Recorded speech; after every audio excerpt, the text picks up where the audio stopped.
เมื่อสงครามพี่น้องบันแหงเงาหางเสียงจุ้มข่าวผู้ใดเฮาเขาขาดังเสียงยามเหนียวก้นปลายพิซึกในเจเวงเกี่ยวแม่เขาย้อนปางตึกในเย็นกว่าเย้าเล่อ่อนกันปอกขึ้นเฮินเย่เผอมันก้วยกาก้นหนุ่มใจเขาแต่ย่างไปฮัดปอกขึ้นย้อนตึกไรไม่เจอลองซึกมันเขากดทัดเนื้อปืนตีเฮาแห้งในคาอยู่ที่เจ้ามันเจ้าเนี่ยมันตั้งโบต้องใช้นงกวางแต่ยาซึ่งในก็มันได้เป็นต้องใช้เนื้อวิ่งจงเม่ต้องเปลี่ยนจงเม่ซึ่ง比方講下講他嗰個窮本身可能我個按緊冇得靠啊，即係咪當本屋係貴那麼佢本身呢個มันเป็นชายอยู่ตั้งทุ่งทองปิงนั่งขนาดนั้นซะในกำนำได้ก็เป็นชายตั้งทุ่งทองปิงก็เนี่ยก็อันกันมือยาวอันเขาโดยเช่นก็ได้นะโดยเช่นมือว่ามือได้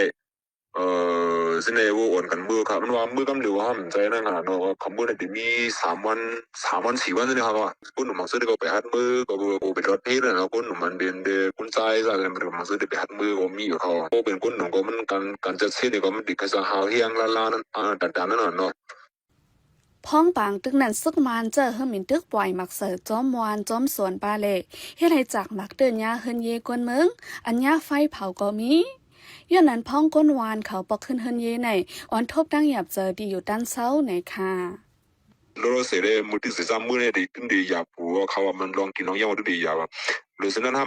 อันเป็นอันยาไพ่ไม้5 ยาหมาก5ว่าซะว่าสิในก็เลยมือปึงอยู่ขึ้นปีขึ้นนอนเสก็อยู่ให้ทาซึ่งนั้นขนาดเขาแล้วทุ่งน้องปีเนี่ยก็พอขึ้นยาวสีดาก็ว่าไอ้ขึ้นเนี่ยมันถูกยาลู่เหลี่ยมมุดอะไรสิมเขาสารน้ำมีน้ำมันก็มันขึ้นสั่งเลยเนี่ยซึ่งจุ่มปลายดาซุ่มกันนี่แหละของน้องปีเนี่ยก็ดึกอ่อนกันดูคำเขาสารเนี่ยก็ดึกลงสวยแถมนึงก็เลยเขาปีซึ่งก็ถึงมีกันเนี่ย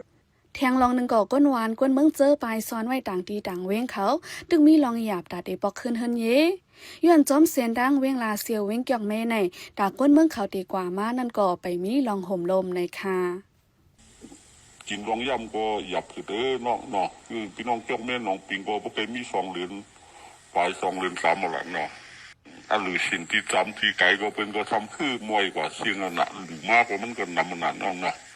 อันหยับเย็นน่ะในตีอยู่เนี่ยเขาหยับเย็นน่ะในนะเลยหาต้องทำมาอยู่วันเลี้ยงขัดคันเฮือนเปิ่นตัวในก็ย้อนไว้ที่นั่นน่ะอันเป็นน้ำตูในก็แน่มีเหียงปลายน้องมีเหียงปลายเนาะพี่น้องเจ้าแม่น้องปิงว่าจะมีเหียงปลายในนั่นล่ะชูแน่มีกว่า2 เหียงปลาย3 เหียงจำแน่พอปืนสั่งในเพราะว่าสีป้อมไปเย้าเห็นมือเนี่ยเขาตีไรมือต้องนำลานมือคำตาหลงมือต้องปุ่งวูให้กุยนำหางเพิงนั่นแหละมันแห่งตั้งหยับแหน่ไหนกะป่วนมาเมื่อหางเลินออแกสปี2025ในซึกมานเลยซึกดาอังเทียนันเป็นปังตึกกันเฮาแห้งเนื้ออึ่งน้องปิงย้อนนั้นเฮ็ดให้ก้นวานเขาเลยอ่อนกันปลายเพซึกนาโผเหงกำนำเดอ่อนกันปลายส่วนเมื่อดังอึ่งปุ่งโวเลนำหางเคิงเจอในมังเจอปลายกว่าถึงเนื้อเวงลาเซียวก็มีป่วนมาเมื่อวันที่2เลินเอาตัวเปิดปี2025ในฝ่ายซึกมานเขาปืนเผายิดซิมไหลขึ้นเนื้อเวงเกียกแม้ยามเดียวปืนเผาไว้ว่าห้องเฮ็ดแหล่ห้องยาเจอในก่อเปิดผุยขึ้นเหมือนเก่าเย้าในค่ะปันแห้งจุ้มข่าวพอได้ฮอกเลยยินโจมขอบใจใหญ่นำค่ะย้อนสู้ปันเฮาพี่น้องเฮาอยู่ลีกัดย้อนรอดเพเข็นกุลองเสกามข้าเฮานั่งโมเซอร์หึงค่ะอเมื่อทรงค่ะ